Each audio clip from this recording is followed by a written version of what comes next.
Hello friends, आज के इस सेशन में आप सबका स्वागत है।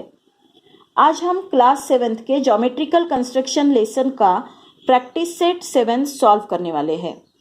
तो आइए उसके पहले हम जान लेते हैं उसकी कुछ बेसिक चीज़ें। ये प्रैक्टिस सेट है कॉन्ग्रुएंस ऑफ एंगल्स के बारे में। लास्ट प्रैक्टिस सेट में हमने देखा कॉन्ग्रुएंस ऑफ सेगमेंट क्या होता है। जब दो सेगमेंट की लेंथ सेम होती है तो उन दो सेगमेंट को कॉन्ग्रुएंट सेगमेंट्स कहते हैं। तो वैसे ही दो एंगल्स का जो मेजर है वो अगर सेम होगा तो उन दो एंगल्स को कॉन्ग्रुएंट एंगल्स कहते हैं। Two angles with equal measures are congruent to each other. यहाँ पर देखिए एंगल ए बी सी और एंगल पी क्यू आर दोनों 40 डिग्रीज के एंगल बने हुए हैं। तो ये दोनों जो एंगल्स है वो कॉन्ग्रुएंट है। उसको कैसे लिखा जाता है?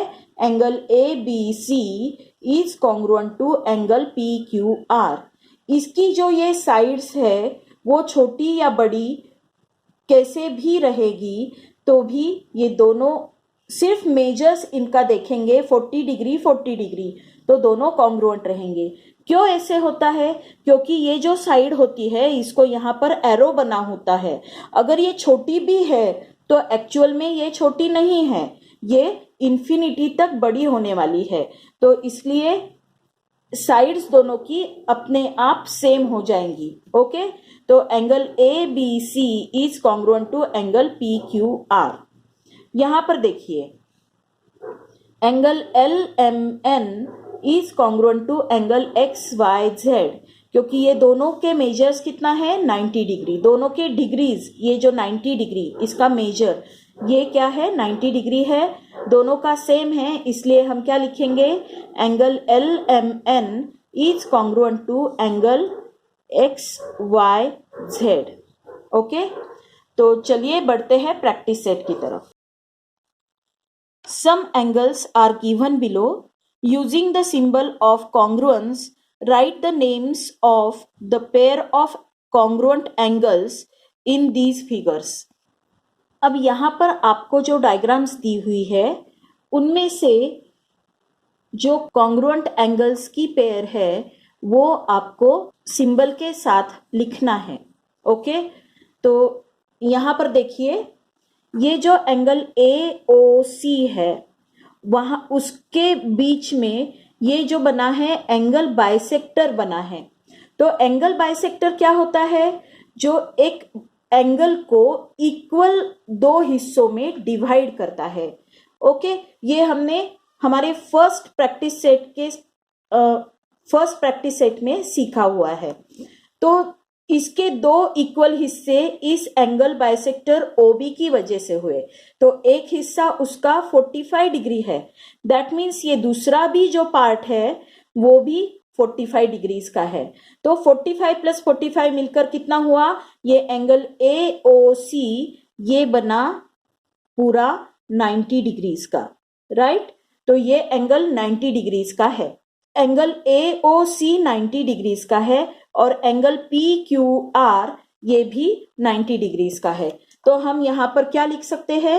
Angle A O C is congruent to angle P Q R, right? ये दोनों एंगल कॉन्ग्रुएंट है। अब देखिए ये जो एंगल है एंगल ए ओ बी ये 45 डिग्री का है। तो यहां पर इस एंगल बाइसेक्टर की वजह से ये जो दूसरा पार्ट बना हुआ है वो भी कितना होगा 45 डिग्रीज का होगा। तो ये फर्स्ट पेयर हमारी होगी। अभी दूसरी पेयर हम क्या लिखेंगे फिर? एंगल ए ओ बी, ये जो एंगल है A O B is congruent to angle C O B, right? Is congruent to angle C O B. Okay, अब तीसरी पेयर कौन सी होगी? देखिए ये एंगल 45 डिग्री का है, तो यहां पर भी एक एंगल 45 डिग्री का हमको दिया हुआ है, तो वो दोनों भी तो कॉन्ग्रुएंट होंगे ना। तो angle A O B is congruent to angle RST या TSR, आप एंगल को कैसे भी लिख सकते हो, सिर्फ ये जो S है ये बीच में आना चाहिए। ओके, तो एंगल RST लिखेंगे। अब ये 45 डिग्री का था, तो ये भी तो 45 डिग्री का है, इधर वाला एंगल, एंगल COB, ये COB ये भी 45 डिग्री का है, तो वो भी कॉन्ग्रुएंट हो गया इसके साथ। तो angle COB is congruent to angle RST, right. अब ये जो एंगल छोटा सा बना हुआ है यहां पर, तो वो एंगल COD ये 30 डिग्रीज का है। एंगल COD कितना है? 30 डिग्रीज का। तो हम यहां पर ये जो दूसरा छोटा एंगल बना हुआ है वो भी 30 डिग्रीज का है। तो फिफ्थ पेयर हमारी क्या बनती है? Angle COD is congruent to angle LMN।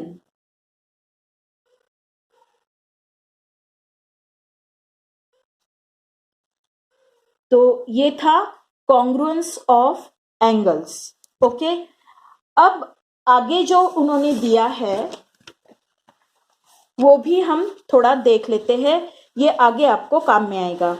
Congruence of circle, इसके साथ कोई प्रैक्टिस सेट नहीं दिया है, ये सिर्फ आपको नॉलेज मिले इसके लिए आपको दिया गया है।